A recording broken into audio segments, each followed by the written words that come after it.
அக்கா அக்கா உன் கௌரவம் என்ன அந்தஸ்து என்ன சொல்லி இருந்தா இவன் கைய நானே வெட்டிருப்பேன்ல. கிழிச்ச ஏல உன் பொஞ்சாதி பிறந்த வீட்டுல இருந்து நகை நட்டு போடாமல வந்தா?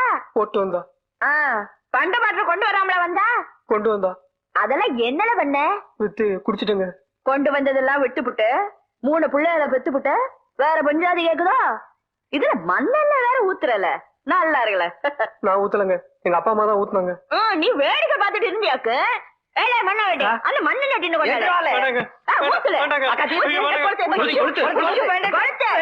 அவரை விட்டுடுங்க. உன் பேர் இல்ல தங்கம். இந்த நாட்டுல ஒண்ண மாதிரி தங்கம் இருக்கிறனாலதான் இந்த மாதிரி அயோக்கியனுக்கு அடிமாட்ட போறானுங்க. கண்ணகி மதுரை எரிச்ச மாதிரி 2 பொம்பளைங்க புருஷன் எரிச்சிருந்தா எந்த புருஷனுக்காவது எந்த மாமியார் மாமனாருக்காவது மண்ணை நட்டின்னு தூக்குற தைரியம் வருவாளே? கொடுத்துல இவளை வச்சு ஒழுங்கா குடும்பம் நட்டுவேல. சத்தியமா ஒழுங்கா குடும்பம் நடத்துறாங்க.